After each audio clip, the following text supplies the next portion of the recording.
We're introducing Alberto Estevez. That's working, great. Thank you. Alberto, you have a very hard act to follow.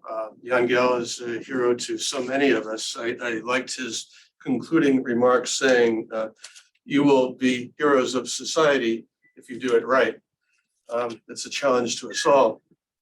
He also talked about how urban design and urban planning is not so easy. In answer to your question, Natalia, at the end, if there are people who are just joining us who missed that excellent talk, where to start and what to do requires not only talking with other colleagues and clients, commissioners, but with ordinary citizens, with people who are using the space. Much to take away from that talk, and what a great introduction, Alberto, to I think what you'll be talking about. Jan also talked about cities that have become wonderful cities, citing cities like Melbourne that didn't have as glorious and spectacular a past as Barcelona.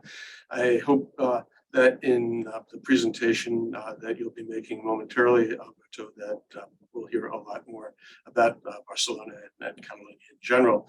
So by way of introduction, Alberto T. Estevez is an architect. He's the chairman, professor, founder, and the first director of ESARQ, the School of Architecture at UIC Barcelona. He's the founder and director of the Institute for BioDigital Architecture and Genetics there at UIC Barcelona. That also includes the Genetic Architecture Research Group and its office and its various masters and scholarly programs. Alberto has written more than 200 publications and is a frequent lecturer at conferences and a participant in many exhibitions. And it says all that on the Biennial website. You probably all have read that already. What I found fascinating is things that aren't on the website. Alberto holds 2 doctorates, one more recently from the Universitat de Barcelona in the history of art, contemporary art and architecture, which was conferred in 2008, and prior doctorate from the Politècnica in Barcelona, formerly the Universitat Politècnica de Catalunya, which was conferred in 1990 in architectural theory, design, projects, and construction. His practice is wide-ranging, including project types as diverse as housing, schools, universities, commercial buildings, medical facilities, churches, among many others. And among the 200 publications, those that stand out most recently include Digital Tools for Architectural Conception, which was published in 2019, and a book called Learning from Nature, Architecture and Design in the First Biological Age, written in 2014. I'm also particularly interested and hope to hear more about the biodigital market for Lima, a city where I spend a lot of time, which was done just a couple of years ago in 2020. In terms of the theme of the New York City Architecture Biennale this year, the theme of interdependency, I'm particularly impressed by the success, Alberto, that you've had, and particularly that of the school you head, UIC Barcelona, the School of Architecture there, which is, as many of us know, the first private school of architecture in Barcelona, and after 20 years, a reference point in quality university education. The stated aim on their website of the school is to train architects with a clear international vocation, critical spirit, creative capacities, creating not only trained architects, but people, humanists who are involved with society and prepared to face the challenges of the future. Barcelona is a city that I've been privileged to visit frequently, lived not all that far away for a while. And I remember, parenthetically, the first time I came there after the death of Franco in 1975, I think the first celebrations of the change of government that led to incredible parades in Barcelona in May 1st specifically of the year after that. And it was just a glorious feeling that Barcelona was prepared to lead the way to the future. Alberto, you've been doing that both academically and otherwise for 2 or 3 decades. The floor is yours to talk about our theme of interdependency, issues of tools, connection between theory and practice, and anything else that comes to mind. Look forward to the presentation. Thank you. Okay, thank you. Wow, what impressive presentation, Rick. Thank you very much. And I wish we thank were in the you. same room. Oh, you have do a PhD thesis about the presentation. Okay, thank you. And thank you to Natalia, and thank you to all the team, and congratulations for all these initiatives of the Biennale. That it's great. And so I will share my screen and try to speak about some of the subjects, and especially about tools. Yeah, first I will do a little introduction about our reality,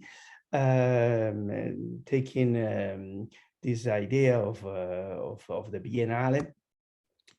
First, understanding that all of we know which reality we are: ecological imbalance, at the same time of big social imbalance, and this all of we know contamination, protests, special species extinctions, trash, etc., and how United Nations have proposed these 17 sustainable development goals that I will speak in some moments in this speech. Our reality that when the title of the Biennale is Interdependent Cities, well, but I hope not physical dependence of cities, because as you see with these flights world map or the traffic jams, if we think that the cities need to be in a way of physical dependence, maybe we need to think other models. But also when we speak about the global, because in the Biennale we are thinking about designing an era of global collaborations. And so, yes, it's absolutely true. Now all is global. And this paradox of the wings of a butterfly that flies in China, that becomes a hurricane in America, is absolutely true in the last years, as we see with the COVID, with the Ukrainian war, that increase all the prices in all the world together, and also with the contaminations that all the industrial countries do. That, for example, takes the problem to one of the most ecological countries as New Zealand, having the highest range of cancer, skin cancer, because this contamination of other parts of the world produce the whole of the ozone hole that is exactly over New Zealand and Australia. So it's true that we need to think in global, and our reality is everywhere the same, in America, in Asia, in Europe.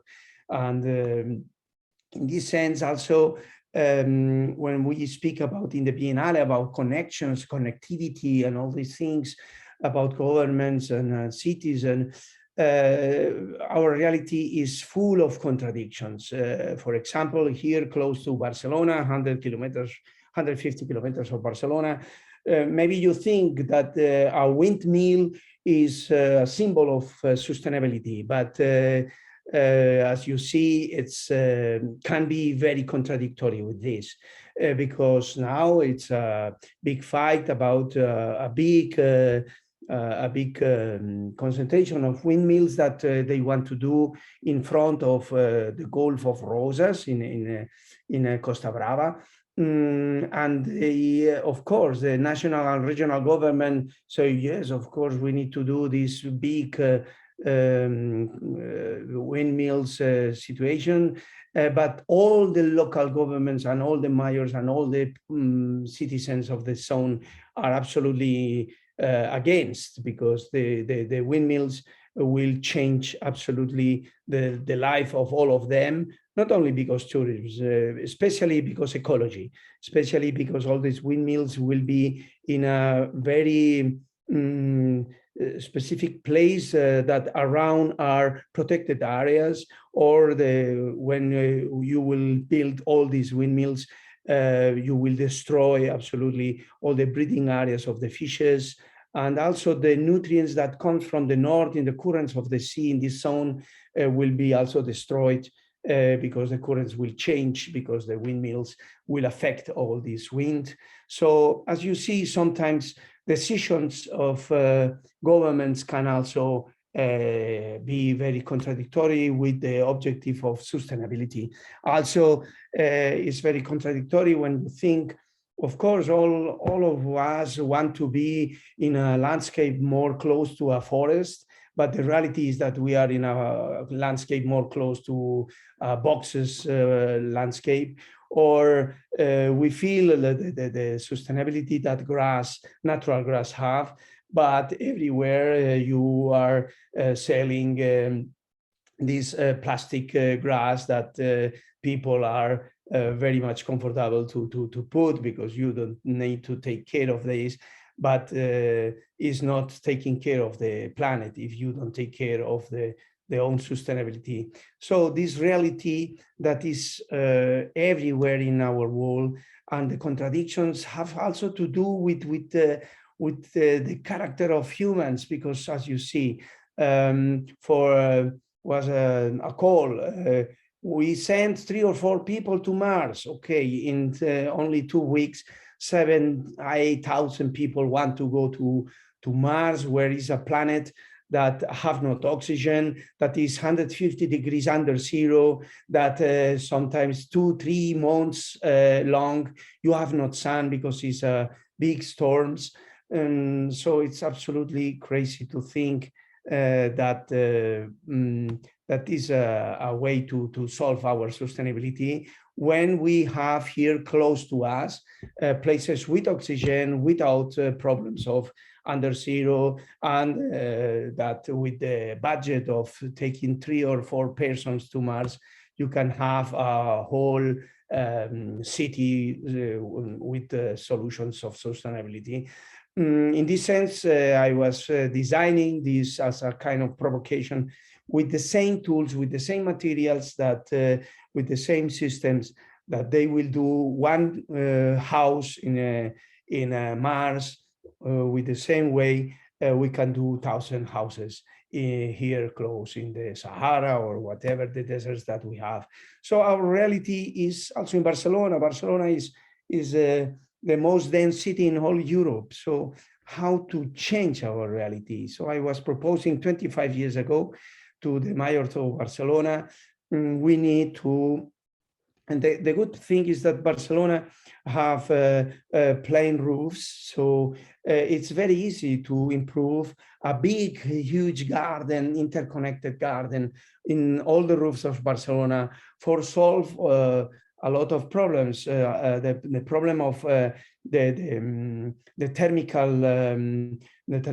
solutions when in summer living in the last floors in Barcelona is very problematic, and you need air conditioning. And in winter, the same, you need calefacción because it's not good isolated. But green roofs also, of course, gives you better temperature and oxygen possibilities, but also is taking all the dust of the cities and not in flat or plain surfaces, but becoming also soil for the vegetables. This was not so successful with the first measure. I present this to a second measure. They began to give some little helps to the people that wants to make green roofs in his houses. But okay, I think it's not enough. It's needed a different politics for make this real. In Barcelona, you know, we have Gaudi, and Gaudi was when they some people ask, but Mr. Gaudi, from where you take this strange architecture that you are doing? And Gaudi was pointing a tree that is close to his office, and he was telling, this tree is my teacher. So they're learning from trees for Gaudi, for the system that trees have to solve structures was for Gaudi a breaking point for his architecture. But from trees and from biolearning from trees, we can learn a lot more things, not only for trees, for nature. From nature, we can learn a lot. First, for example, as you know, trees or every living being in nature lives only with the 4 elements of nature. That is air, fire, sun, water, and earth. So we need to think that our cities, our homes, we self, how to live only with these 4 elements. We don't need, if we do it in a right way, we don't need nothing more as the air, the wind, the fire, the sun, and water and earth. So, of course, life can be the 5th element. To use life as a solution for transform our problems in architecture, design, and urbanism. Another thing is that trees are self-sufficient.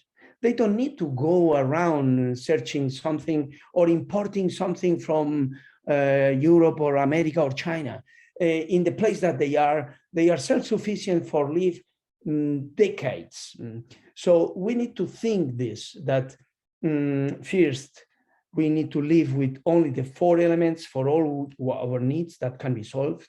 We need to think in self-sufficiency. And also trees are fractal. And this means that our self-sufficiency can think also in a fractal way, in fractal levels. So our countries need to be self-sufficiency, as our regions need to be self-sufficiency, as our cities need to be self-sufficiency, as our homes need to be self-sufficiency. So, and another point is that trees are really machines of sustainability. They give oxygen, they take CO2, and they take biodiversity. They give you possibilities of food, of materials, etc. So we need really to bio-learn, to learn from nature, from trees. And resilience, attention, it's not absolutely right to think of resilience, or maybe we come too late to adapt. Trees cannot adapt. I was buying a little tree for Christmas tree and planting the garden, and he cannot adapt. It's not the right conditions.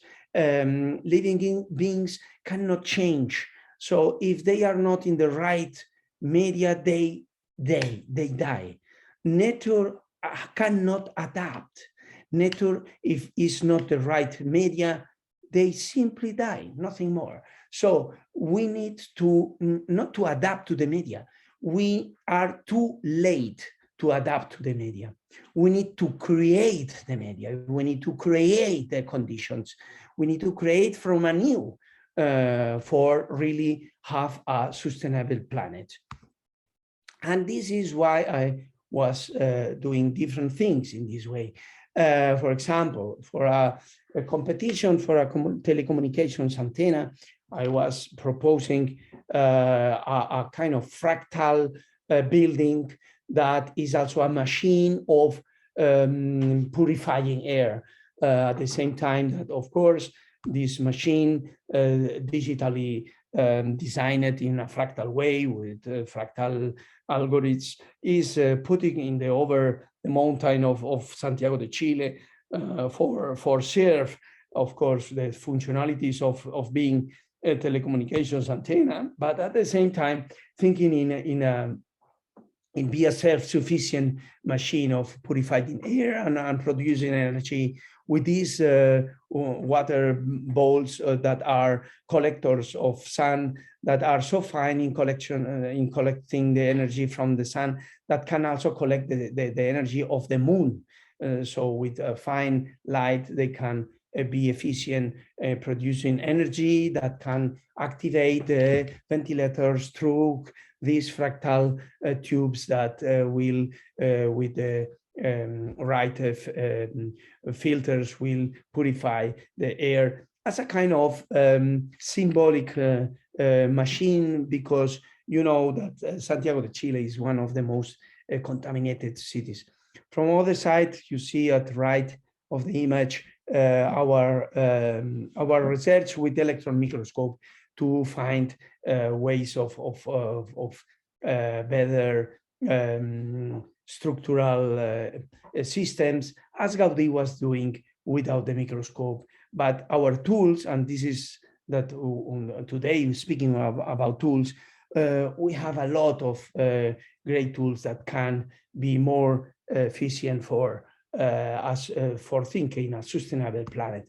And for example, if you know this Le Corbusier famous quote, that is a quote specifically for 20th century, a house is a machine for living in, but I contrapose this with the 20th century possible quote that a house is a machine for activate sustainability. And in this sense, I have this project that I am trying to develop of self-sufficient biodigital machines, but not more only for ecological rebalancing, but also for social rebalancing. So converting Barcelona as a kind of door of Europe, you know that the social problems of emigrations, of emergence, of people that comes through the Mediterranean, that is called the Dead Sea, because so much people they die in the Mediterranean trying to come to the dream of Europe. So to help all this balance that we need, that is not only ecological, that is also social. And in this sense, we try always, also from my master and my teaching activities, to focus on the 17 goals of sustainable development of the United Nations that are speaking at the same time of this kind of integral ecology. At the same time, you need to solve the social problems. At the same time, that you solve the ecological problems. You cannot solve only the ecological problems because it's together, it's connected, and you need to solve it together. So speaking about tools, and I now can go deeper to the tools that we are using for technological advances that we are taking in our projects. First, we need to understand the key concept that we are working on, that is the living beings are managed by DNA. So it's a kind of information chain that controls the growth, the characteristics, all the things that will make that this is a giraffe or this is an elephant. But also the digital world allows us to manage and to control digital beings with the software, with digital information chain. So you have in both worlds a kind of genetic similarities, because DNA in living beings in nature or zeros and ones software in digital world are similar information chains to control the design, the growth, and the characteristics that these beings will have. So from this point of view, understanding this, that biology and digital natural intelligence that we can learn from, artificial intelligence, of course, biolearning, but also machine learning that help us in develop our challenges, and biomanufacturing that we have now with bioprinters, but digital manufacturing that help also to automatize our needs, etc. So the use of biological techniques, the use of digital techniques, this is what we try to make a fusion of this, a fusion in research, a fusion in teaching in our Master of BioDigital Architecture in our University International of Catalonia, and also a fusion of research. And in this sense, looking in year 2000 about the big power that nature have for develop materials, for build structures, as we can think in bioarchitecture, and the big power that also little by little, digital world becomes, and digital architecture becomes more and more, with the possibility to now to build the full house with printers. And this is why in year 2000, I founded these two laboratories, the Laboratory of Genetics, with geneticists collaborating with us, and the Laboratory of Digital, with digital fabrication machines, etc., that we also improve as the first school in Spain to improve these, etc., and the Genetic Laboratory as the first laboratory in the world working with geneticists for architecture objectives. So what we find is that our world in 21st century is now making bigger the scope that designers and architects can work. Because in 20th century, the modern movement was speaking about designing from the spoon to the city, but now we can design from the DNA to the planet. We need to design the planet, because we were speaking about the need of think global, but we can begin with the cells and the bytes. So from the very microscopical and intramolecular level of designing that we are allowed. In this sense, I will show very quickly our works and researches that we are working from the DNA, bone cells, bacteria, microscopical structures, to bricks, objects, to furniture, and designing pavilions, housing, schools, universities, whatever, landscapes, but also to reach to planets, to propose designs of planets. So, of course, having this branch of teaching, because our institute have this the Genetic Architecture Research Group, that research, but also the BioDigital Architecture Master that we was beginning with all the pioneers of digital architecture, as was Carl Chu, Bernard Cash, Van Douglas, Del Campo, Dennis Dollens, whatever, making studios, making this education as the fourth objective of United Nations in these 17 goals that I say. We was also publishing some books in different ways to publish, but I go fast and to explain things. We was organizing events, exhibitions, and now, of course, in 30 and 31, 1st of March, you are invited again for our 5th international conference. Every 3 years, we organize a conference. This year, because it's the 25th year that of the university, but the 25th year that I was inviting when I was director of the school, I was inviting the pioneers of digital architecture 25 years ago. And this year I try to invite them again all together to remember the old good times, as we can think.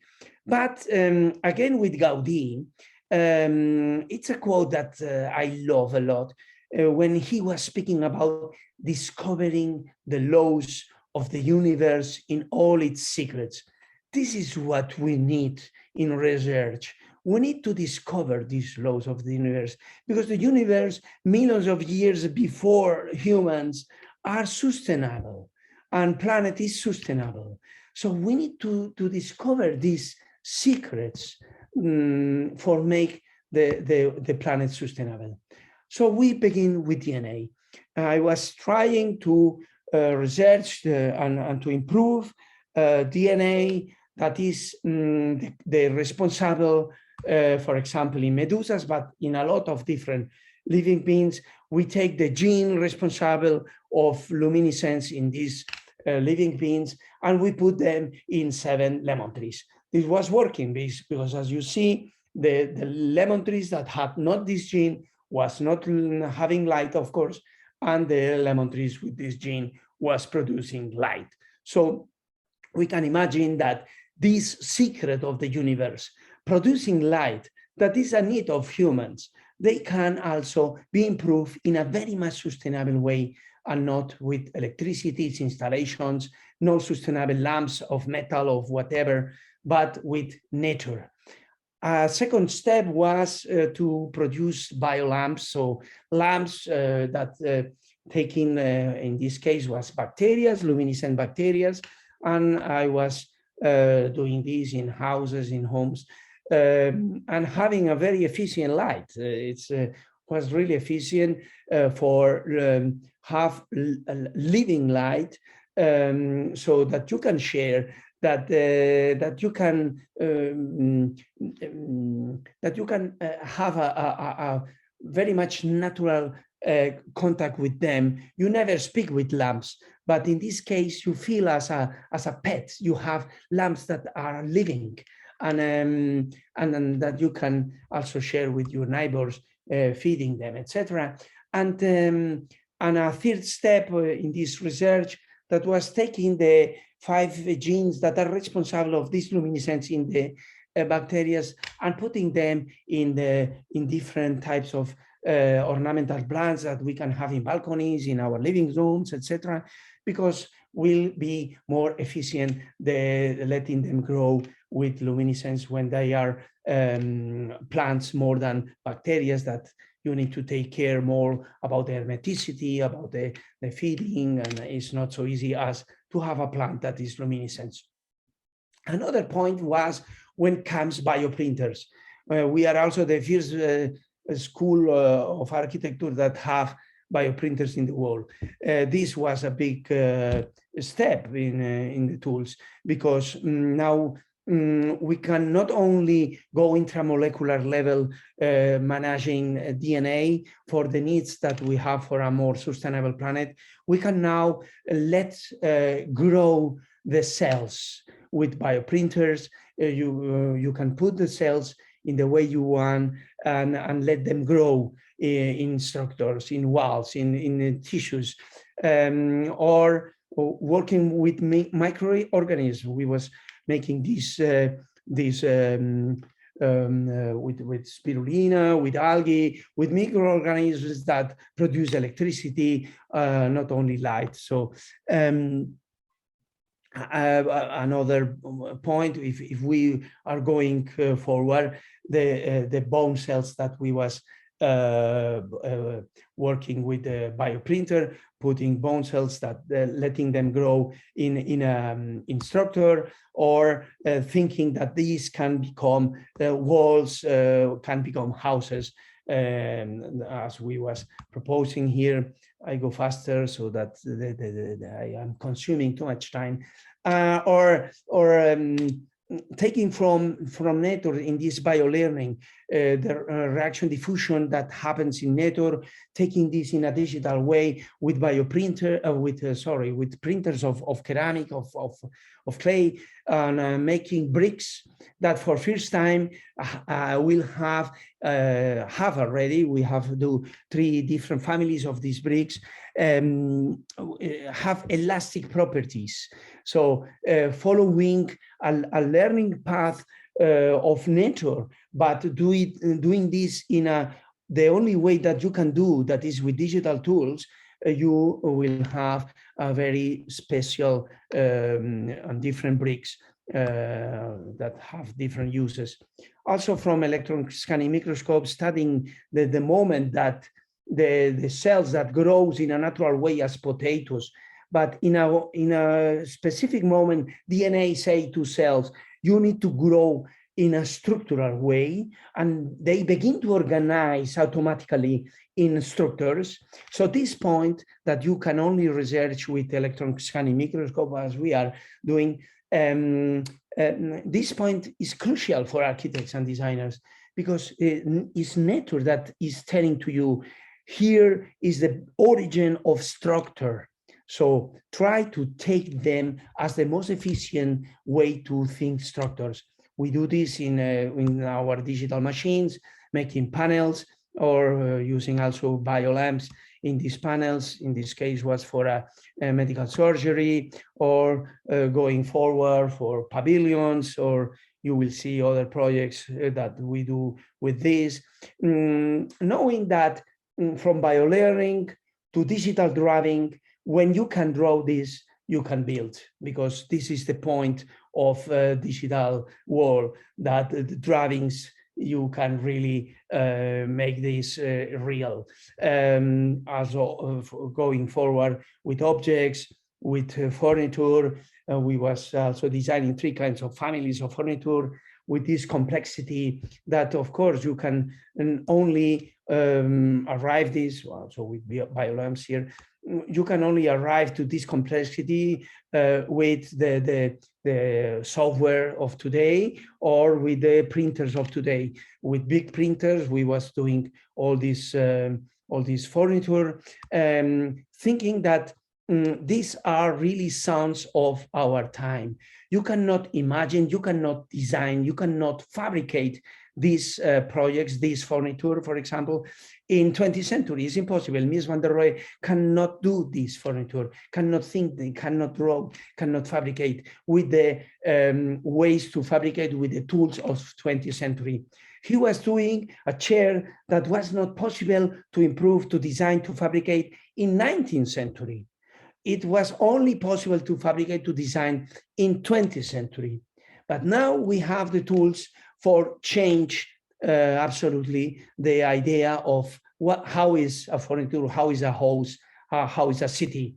And we need to use these tools as we have it. And we need to learn from nature for improve these tools and for teach this and to educate also the new generations of designers and architects. Bigger furniture possibilities, this mixing of real grass with a big bench of 16 meters. But you can only fabricate this, of course, first because we have the fabrication tools, but also you can design this only because you have the tool. I was putting all the ways that a human can sit together, and in digital way, you can have this continuity of the form in the way that you put together in a fusion, in a digital fusion of all the ways of sitting together humans. And forward doors with lichen surfaces as helping sustainability, and the research that we do in the structures with electron scanning microscope that take us to see that the nature replicate, of course, in fractal way, but replicate the same geometry always. For example, Voronoi, you can find Voronoi in a way as pollen, and also in the surface of a rose petal, and how you can use this geometry, because you have the digital tool that allows you to put this in housing, of course, with the system of solar passive systems, but coming from these electron scanning microscope structures. And another example, in this case, using force fields and attractors for designing these houses and this park, housing that is, again, searching the sun, avoiding the winds of the zone, and searching to make efficient the solar passive energy that you can help be helped by in your sustainability in the houses. Another examples, in this case, a fusion of wine leaves and grapes for make a big roof, take it from the structure of our research with electron microscope and fabricate it with the digital tools, with the paraboloids and hyperboloids that you can draw it, or these paraboloids and hyperboloids that you can also apply in this case was a university, and trying to use the currents and the uses of green roofs and making shadows around, making skins around, so that you can have a sustainability building, or using the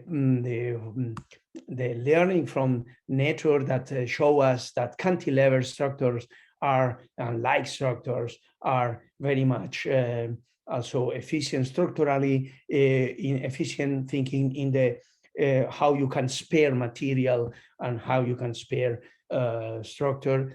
Or in this market that was designing thinking not only in the Voronoi fractality structure, but also how plants are breathing, the respiration of plants, thanks to stomata that are these specific holes that helps that plants are making his functions, and that I improve this as a system in this market, so that the shops are around patios, that are around little patios, that helps as stomatas to breathe, to take the bad air, the contamination of the smells of the markets, and having this not hierarchical organization of the market as Voronoi and plants in a fractal way shows you.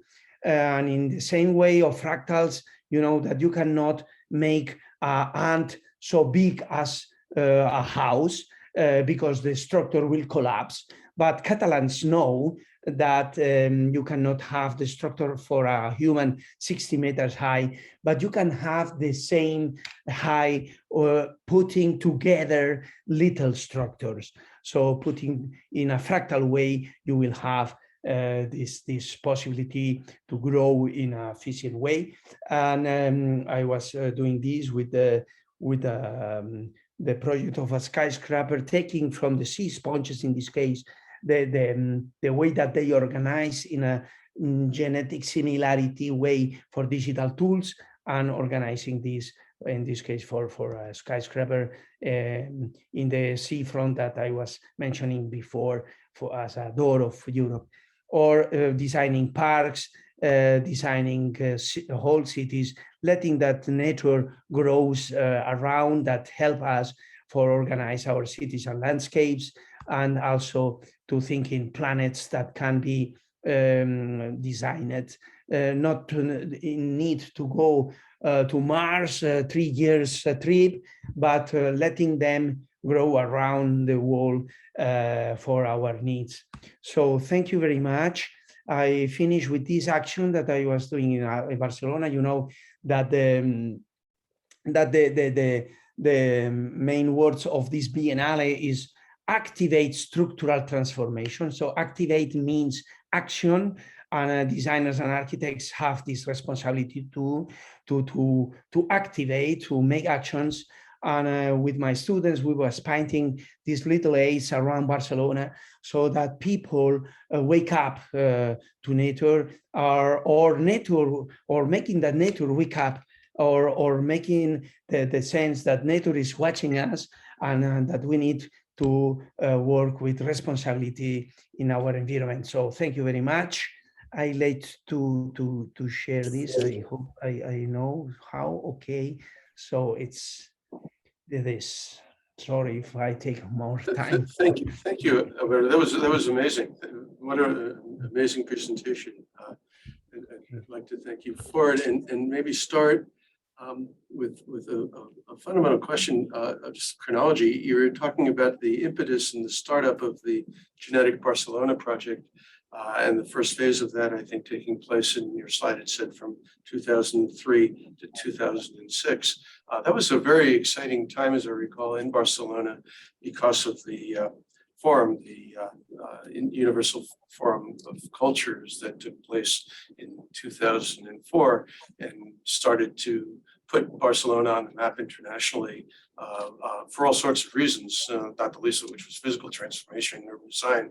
But was there any connection between the concept that, you know, I don't know what the Catalan word would be, or the Spanish word, but the French word of renaturation, bringing nature back into the city, was that part and parcel of the forum, or were these completely parallel and non-convergent, independent of each other? Well, no, I was discovering the possibility of working in genetics in year 2000. That because it was in the end of 1919, in December 1919, comes an explosion in the media about the advances of genetics, and all the newspapers was speaking about genetics, but in the medical scene and in the agroalimentaria and the food scene. And so I was only asking, okay, genetics, but I am an architect. So why nobody is applying genetics and this so powerful tool that we have now to architecture? Because we have three very big needs that architects and designers need to solve. That is habitat and light and warm homes. And these three needs can be solved also by genetics. And this was the beginning in January 2000 to go and to join with geneticists and yeah, to in 2003 to begin with this luminescence research, but money exhausts and we need to research more and to have more funds, because genetics is a big horizon, but is nothing done. Nobody have do nothing about this. So you need to begin from zero the research. If you are researching ceramics, okay, it's a lot of research of ceramics, but genetics for be improved in architecture, nobody do. So, but it's a big horizon, and someone needs to begin to find more funds. I was founding funds, but Spain is okay. It's not MIT, so what can we do? It's better in so many ways. You know, I know there are questions from the audience, and I know that Natalia is waiting in the wings to share some of her thoughts and those of people in the audience. But I would think, reflecting upon the DNA, if you will, I mean, stretch the metaphor of Barcelona. Often those from outside the city think of the public spaces of not only the things that attract visitors and tourists around us, or the way the plazas and the major public spaces create social nodes, but also the simplicity of the Barcelona intersection, creating a glorious public place at every intersection in the center of the city. That is kind of what Jan-Gel was talking about in the last talk, the creation of place. A lot of what you're describing, I would call the genetics of object, and I'll give Lance Brown, who's listening into the call, a lot of credit for suggesting that. In a private chat, the idea of place versus object, working at 2 scales or 3 at the same time. The image of the green rooftops that talked about not only the density of the city as you described it, but the ability to transform a city from something that is seen at grade to something that has this wonderful biomorphism at every level. Can you talk about the concentration, and I'll again stretching the metaphor of genetically of the individual versus the collectivity, because that is perhaps at the heart of the interdependency that is the theme of all 3 of our days, and the tools to investigate, whether it's an electron microscope, or CAT, or digital twins, is the tools that we have to work with now as architects and planners. Well, as Jan was telling, is not so easy. Nothing is easy. The good point of Barcelona is that Barcelona is only 100 square kilometers big. Cairo is 3,000 square kilometers big. Mexico City is 1,400 square kilometers big. So a little city as Barcelona, yes, the most dense city in Europe, but it's not so problematic. Yes, maybe I can go with the cycle, but not so much. I wanted to say to Jan that Barcelona is not plain. So if you go in horizontal streets, great. But if you need to go in vertical streets, you need a shower every time you go to your objective. So because it's also more warm, and so it's not all is so easy. And also when people, yes, we want green, of course, but you need to take care of your green, sorry. And this takes time and takes water and takes that you take care of this green. And we was making with the students a kind of questioning to people around, and you agree that you look to have when you buy your clothes that are more sustainable, your clothes? Yes, of course, I want more sustainable clothes, of course. All agree that they want more sustainable clothes, but all agree that not if this is more expensive. So, sorry. So the difference of price between a sustainable cloth and not sustainable cloth, which is paying this difference? The planet. And the planet is in bankrupt. We cannot more sustain this bankrupt of the planet. We need to put more effort, more energy, and more money for make a planet that is sustainable. And this means that everyone needs to take care of his green roof and his green facade and his green clothes and everything. So again, we were speaking about this in the round table. Responsibility is of everywhere, is for everyone, and education is for everyone. And maybe all the study plans need to change. You need to explain in kindergarten which is the most contaminated color, and don't use if this kind of color is more contaminated the planet, okay, use another color, or which one, and don't take care if your clothes are a little old. Maintain your clothes and not to have 1,000 clothes in your house. So education, responsibility, and designers and architects needs to act and to activate and to teach and to go in there to help the planet with our little grain of sand. Yes, because our life is short, but everyone needs to cooperate and to connect and to help.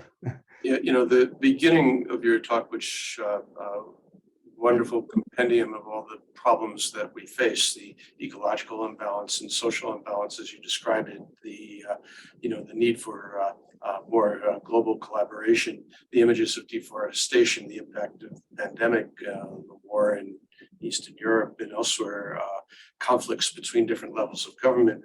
But I found most particularly interesting, particularly in the context of the questions in the Angel talk about mobility and private transportation.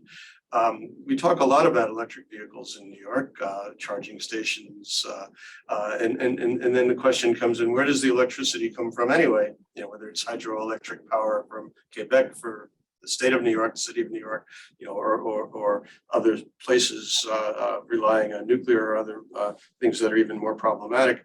The images of the scale of the windmills, offshore windmills, the Costa Brava that you showed, and the height compared to the Sagrada Familia. We could talk about Cervantes and tilting at windmills, but if windmills are changing the perception of the quality of life, are they also, in a positive sense, enabling electrification with the possible environmental benefits that would accrue to a city where cars aren't that vital? As you say, it's an easy city to get around. It's not that huge in distance, but I'm curious because, in New York, off the shore of New Jersey and other parts of the region and in the US, windmills are a mixed blessing. Are they as controversial as you seem to be suggesting in Barcelona? Self-sufficiency. We are thinking that our government will solve the things. No, sorry. Everyone needs to solve the things. And you can have very funny little windmills in your window and you can solve this. But people are lazy and are not responsible of his own sustainability. And okay, for a guy in Barcelona, if he have a windmill in Costa Brava, why not? He will have cheaper electricity, but the people of Costa Brava cannot take the fishing more, no? So the protest of the local governments there in Costa Brava is proposing this. please, everyone take your solar panels and your windmills, and it's solved. So don't but of course, it's a lot of problems of political and companies and multinationals, because it's a lot of money around. So so it's a brave new world. I'm being signaled by Natalia that our time is up. I wish we had an hour more, and we're in the same room, the same country, the same place. I'll turn it back to Natalia with sincere thanks for amazing presentation and an enjoyable discussion. Hope to meet in person soon. Take care, Alberto.